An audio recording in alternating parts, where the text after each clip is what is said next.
আপনারা আমার দাওয়াত ব্লগগুলো, খাবার দাবারের ব্লগগুলো অনেক বেশি পছন্দ করেন, তাই আরও একটি খাবার দাবারের ব্লগ নিয়ে হাজির হয়ে গেলাম আজকে। এই রেস্টুরেন্টটা আমাদের জামালপুরের ভেতরে। এটার খাবার দাবার কেমন এবং এটার লোকেশন কোথায়, ডিটেলস আজকে আপনাদের সাথে শেয়ার করব। তার আগে বলে ফেলুন আপনি কোন জেলা থেকে আজকের ভিডিওটি দেখছেন। হ্যালো এভরিওয়ান, আসসালামু আলাইকুম। আমি নুসরাত রিমি ফেসবুক পেজে আপনাদের সবাইকে ওয়েলকাম জানাচ্ছি।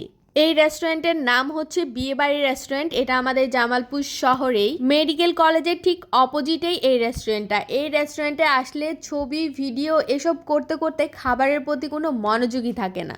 আমরা যে ফুডগুলো অর্ডার করেছিলাম অলরেডি সেই ফুডগুলো টেবিলে সার্ভ করে দিয়েছে, তারপরেও আমরা দুজন ছবি তোলাতে ব্যস্ত হয়ে আছি।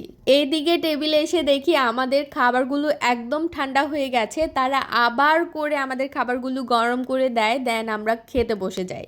আজকে অর্ডার করেছিলাম খিচুড়ি এবং বিরিয়ানি। সারাদিন বাইরে কাজ করেছি, খাওয়ার সময়টুকু পাইনি। এখন সব কাজ শেষ, রিল্যাক্সে শুধু খাবার দাবার উপভোগ করব। বিয়ে বাড়ির রেস্টুরেন্টে আমার আরো কয়েকবার আসা হয়েছে এবং এক এক সময় এক এক ফুড ট্রাই করা হয়েছে। তাদের একটা বিশেষত্ব হচ্ছে তারা কিছুদিন পর পরই মেনুতে নতুন খাবার দাবার অ্যাড করে।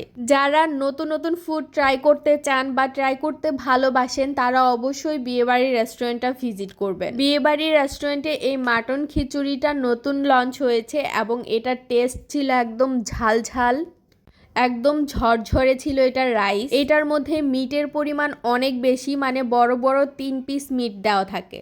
সব মিলিয়ে খাবারগুলো বেশ মজা করে আমি তৃপ্তি নিয়ে খেয়েছিলাম। আচ্ছা, অনেকেরই হয়তো আমাদের পরার সুন্দর এই ড্রেসটার দিকে নজর চলে গিয়েছে। এই ড্রেসটা কিন্তু আপনারা পেয়ে যাবেন সৌমিস ফ্যাশন হাউসে। আজকের মতো এই পর্যন্তই। Thanks for watching. আল্লাহ হাফেজ।